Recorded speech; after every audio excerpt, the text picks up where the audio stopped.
môn này trên new free ni pipang yong đây mình và buồn sang đi thấy chế hàng làm đung đi gật là giật lê làm đa đi vào về rip cho cái yong đây buồn sang ta thâu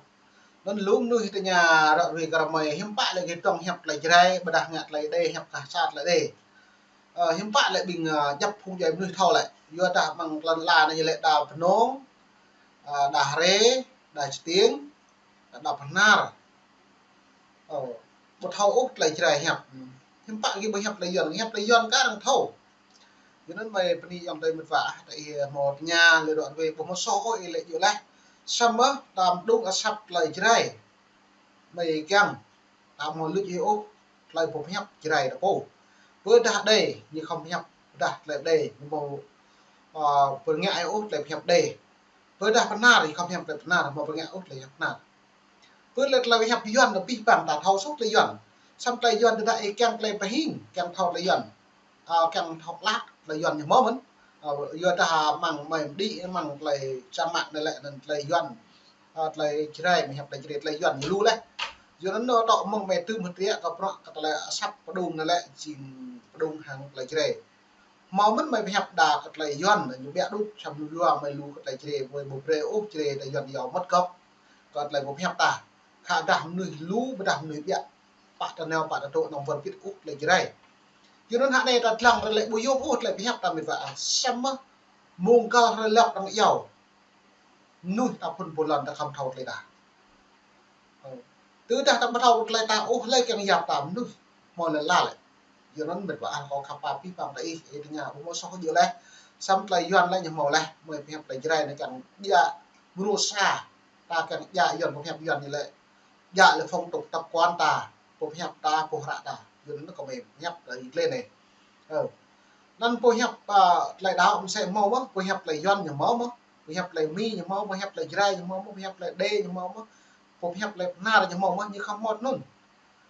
cứ gật lại hình này hiếm doan bèn truyền thông truyền hình đấy như không một thì luôn mất lại doan một lại doan lại dây không một lại dây nó mày tội nhà rẻ này đoạn về coi lại dòng tề đoạn về nó mình và có khắp bạc tí bằng tại một nhà kẹt hẹp lại doan các thao đã lú đang lần lên trong lưu má đang gặp hà gì đó xong mày giữ mày mò keng một mò lệ một keng là lằng lù keng xong mày là bố biết ốp phun được hà nó bom được hẹp tới đây nó nói lại này mày đi pi bang dòng đây một ba mày làm cái chum này lấy lên này đoạn về có hết rẻ là lú có lại rung răng bằng thuần tua bảo trong lồng mè này có lại khoa mỹ rẻ pro này lại nhầm run để dập đi cho mỹ lại mỏm nuôi giàu một mà giàu tị nặng và lấy nặng kèm lần trả bơi thì không lệ luôn lên trong lại cái lệ này hiếm bá ta bù đà trụ lọc nó thún đà bạc nó thún đấy trụ mi đấy đà trụ chặt đức này đà bỏ mi đấy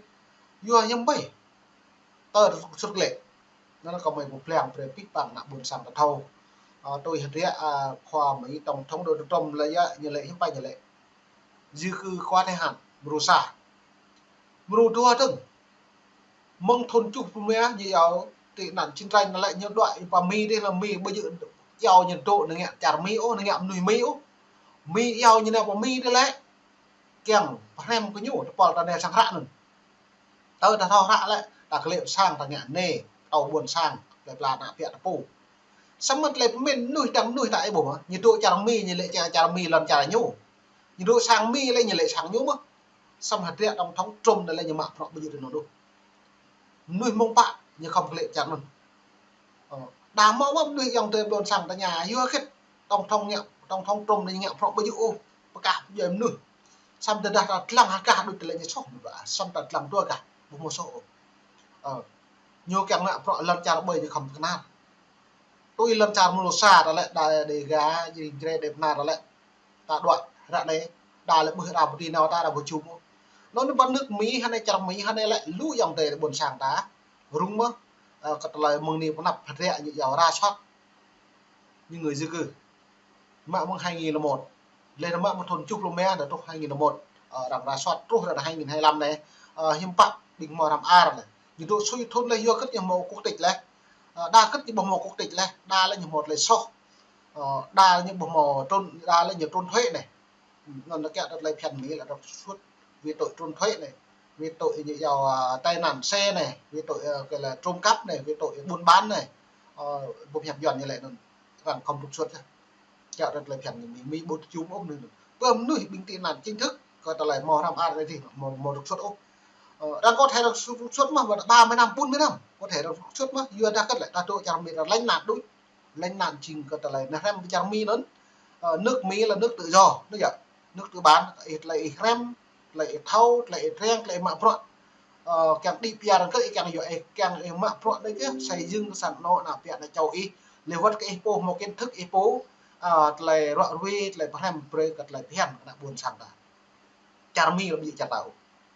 cho nên hạt rẻ mi là nhẹ nó mày pre một sao video pre lăng bắt lòn nên mình vả lại buộc lại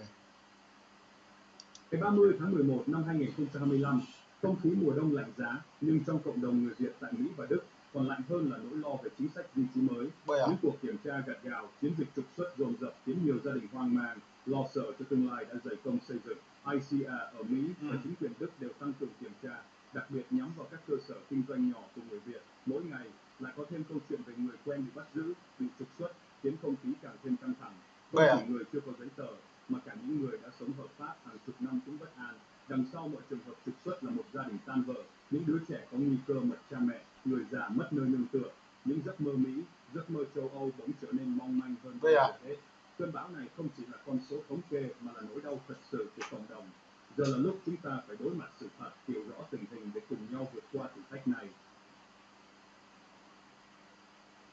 Để bảo vệ bản thân, điều quan trọng là hiểu rõ ai đang là mục tiêu của các chiến dịch di trú. Nhóm đầu tiên là những người có lệnh trục xuất cũ nhưng chưa thi hành. Dù lỗi lầm đã từ lâu, họ vẫn có nguy cơ bị bắt giữ bất cứ lúc nào. Nhóm thứ hai, những người vi phạm quy định về giấy phép lao động, vi phạm giấy phép lao động, giấy tờ hợp lệ, chủ doanh nghiệp thuê lao động không hợp pháp cũng có thể gặp rắc rối lớn. Nhóm tiếp theo là những người có án tích hình sự, án tích hình sự lâu, kể cả thường trú nhân hợp pháp cũng không ngoại lệ. Đặc biệt, người Việt đến Mỹ trước 12/7/1995 từng được bảo vệ bởi thỏa thuận Mỹ-Việt, nay cũng không còn an toàn. Những thay đổi chính sách gần đây đã mở đường cho việc trục xuất cả những người từng nghĩ mình được bảo vệ. Hiểu rõ mình thuộc nhóm nguy cơ nào là bước đầu tiên để chuẩn bị đối phó. Đừng chủ quan, hãy kiểm tra tình trạng pháp lý của mình ngay hôm nay. Giờ nó lấy cái này đã buộc vi phạm một vạ. Người Việt đến Mỹ trước năm 1995 một lần đập nặng luôn tin rằng họ được bảo vệ bởi một tấm lá chắn pháp lý vững chắc. Đó là thỏa thuận hồi hương năm 2018 giữa Mỹ và Việt Nam, một văn bản từng được xem là bảo hiểm cho hàng ngàn người Việt từng vượt biên tị nạn hoặc đến Mỹ trước thời điểm bình thường hóa quan hệ hai nước.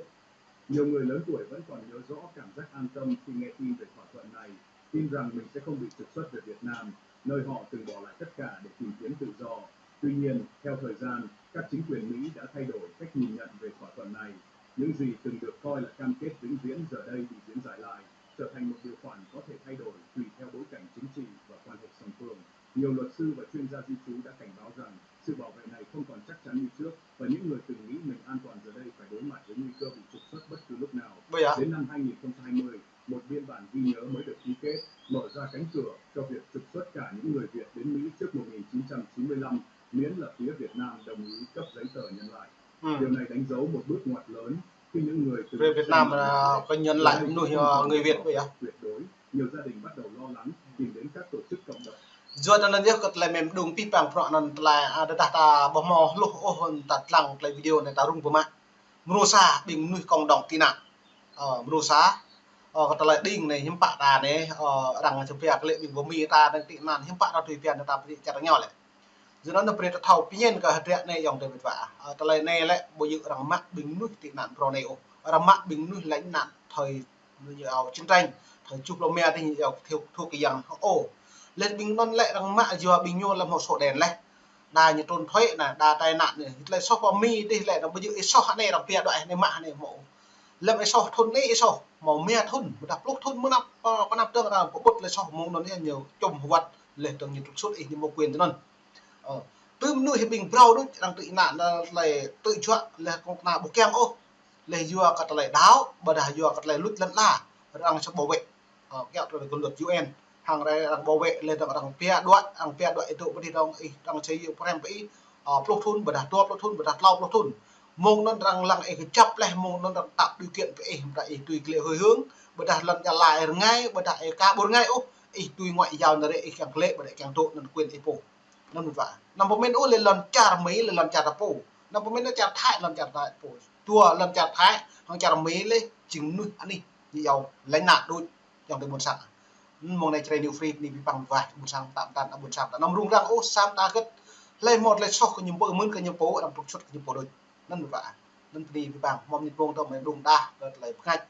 buôn sẵn đi cả độ trăng mang tùy tua rung cầu rằng ความมีบ่เพราะนี่พวกนี้ปราบาลลาชึงลับ